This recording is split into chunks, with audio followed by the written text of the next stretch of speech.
Some great news for Tesla.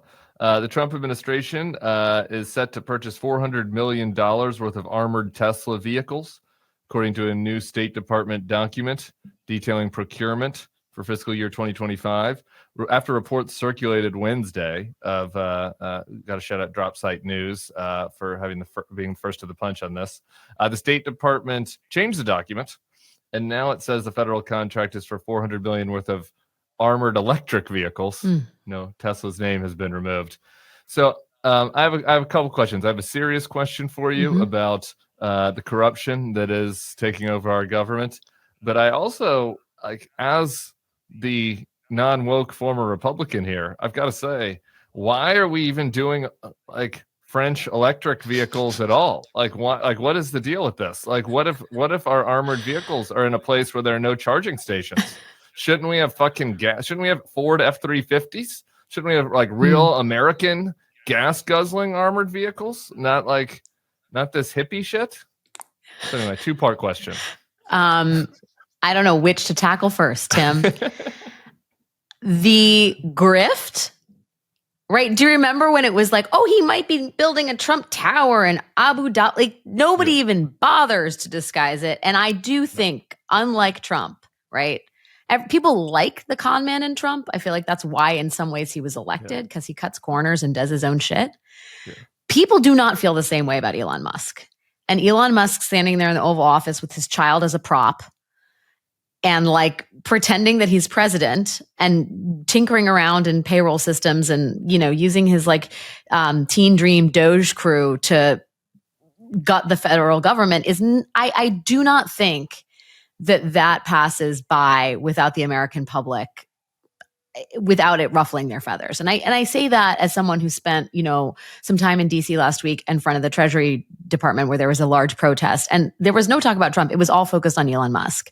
And I do think that, you know, the Trump glow does not extend to anybody else. I do not think it extends to Elon Musk. And I think Democrats and people who are just upset about what's happened here are finding a new narrative, and he's at the center. Elon Musk is at the center of it. And I think this kind of stuff, there's a reason they changed the wording to not mention Teslas. They know, I do think the Trump White House understands that Musk could be a problem for them. And I think if Democrats are smart, they will keep Musk at the center of all of this because he is just a poster child for the corruption, the grift, the sort of lawlessness, the entitlement, the greed, the, you know, sort of unelected, you know, billionaire storming the federal government. People are not cool with that. And, so I think you should read a lot into the fact that they changed the wording on that statement. Oh yeah, I do too. It means they're conscious of it. Yeah, for sure. It was interesting. I saw there's this Joe Rogan clip where he says something like essentially to the effect of,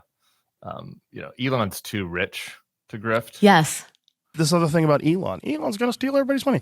He has $400 billion. I'm telling you, he's not going to steal your money. I'm telling you, that's not what he's doing. What he's doing is he's a super genius that's been fucked with. Okay? And when you've been fucked with by these nitwits that hide behind 3-letter agencies and you're dealing with one of the smartest people alive and he helps Donald Trump get in office and he goes, I want to find out what kind of corruption is really around. Is that how this works? No. Is that how this works? The very rich people like decide that they don't want to be richer? No, they always want to be richer. I mean, I think that's the thing about really rich people is sky's the limit. Can I also say the guy that nails this and the guy who is the id of MAGA is Steve Bannon, and he gets that Musk is I mean, we've talked about this. He's a problem. He's not a true believer. He's in it for Elon and the glory attendant. Okay. Do you want to talk about why you can have electric vehicles on the battlefield? I do. Well, this kind of goes to the Bannon thing, right? There are a number of issues that Musk presents on the right for them too, right? Like this is not a natural alliance. Like we saw it with the H-1B. I'm joking, but like really, you know, this is not an electric vehicle. This is not a movement that is like really going to be thrilled about the advance of electric vehicles. Bannon. Wait, can I just say, Tim, like an electric vehicle on the battlefield is like the definition of wokeism. Like this is the thing that Pete Hegseth has been hired to like pull out root and branch. Well, like there'd have to be a black trans driver. If there's a black trans female driver of the armored electric vehicle, then we'd really be woke.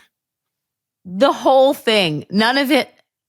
Musk, he embodies the contradictions here. Like none of it doesn't make any sense. Doesn't make sense. And I really do think that there'd be vulnerabilities. I don't think that the Rogan position of, oh, he's uncorruptible, he's too rich to be corruptible. I think that is going to work for like the people in my replies on Twitter with like the blue checks who like may or may not be from Romania, who are like, who are telling me about how great Elon is, and like posting memes of crying, liberals, via the Grok AI. I think like those people will buy that. But I just think like as this goes along, I do think that regular folks didn't sign up for 400 million in Tesla armored vehicles. No, like Elon doesn't have it. Like, I just think that people need to get back to the essence of like, this guy is a profoundly lame character. And that is in Trump High School, which is a place we all live in now and attend. Like, he is not the popular dude. That's Donald Trump. He's the captain of the football team. And Elon Musk is some weird person that has entered the sort of inner sanctum, but does not have he is not going to win any popularity contests. And the longer this goes on and the more Elon is placed front and center, I truly think the bigger a problem it is for the Trump administration.